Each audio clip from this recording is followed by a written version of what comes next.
નમસ્કાર દર્શક મિત્રો, આપ જોઈ રહ્યા છો ગુજરાત 20 ન્યૂઝ. હું છું એન્કર અર્પિતા પટેલ. હવે જોઈએ અગત્યના સમાચાર. ધોળકા નગરપાલિકા ચૂંટણીમાં કોંગ્રેસનો દમદાર પ્રવેશ, 25 ઉમેદવારોએ ઉમેદવારી નોંધાવી. અમદાવાદ જિલ્લાના ધોળકા નગરપાલિકાની આગામી સામાન્ય ચૂંટણીને લઈને રાજકીય ગતિવિધિઓ તેજ બની રહી છે.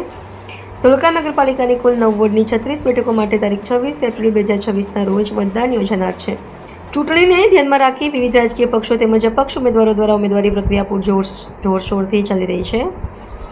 આ ચૂંટણીમાં અત્યાર સુધી વિવિધ પક્ષો અને અપક્ષ ઉમેદવારો મળી કુલ 105 ઉમેદવારોએ પોતાની ઉમેદવારી નોંધાવી છે.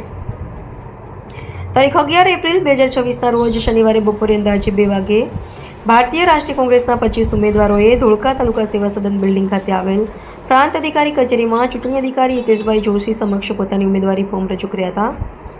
ઉમેદવારી ફોર્મ ભરવા દરમિયાન કોંગ્રેસના આગેવાનો, કાર્યકરો અને સમર્થકો મોટી સંખ્યામાં ઉપસ્થિત રહ્યા હતા, જેના કારણે સમગ્ર વિસ્તાર રાજકીય ઉત્સાહથી ગુંજી ઉઠ્યો હતો. ઉમેદવારોમાં જીતનો વિશ્વાસ અને કાર્યક્રમોમાં ઉત્સાહ જોવા મળ્યો હતો. આ પ્રસંગે ધોળકા કોંગ્રેસના આગેવાન મુનાભાઈ રાધનપુરીએ મીડિયા સમક્ષ જણાવ્યું હતું કે કોંગ્રેસ પક્ષ જનતાના પ્રશ્નો અને વિકાસના મુદ્દાઓ સાથે ચૂંટણી મેદાનમાં ઉતર્યા છે અને કોંગ્રેસના ઉમેદવારો સારું પ્રદર્શન કરી જનતાના આશીર્વાદથી વિજય મેળવશે તેવી પૂરી આશા છે. ધોળકા નગરપાલિકા ચૂંટણી હવે દિવસે ને દિવસે રસપ્રદ બનતી જઈ રહી છે અને તમામ રાજકીય પક્ષો જીત માટે પૂરજોશમાં તૈયારી કરી રહ્યા છે. દર્શક મિત્રો, ગુજરાત 20 ન્યૂઝને લાઇક, શેર, સબસ્ક્રાઇબ કરો, બેલ આઇકન પ્રેસ કરો જેથી આપને નોટિફિકેશન્સ મળતી રહે.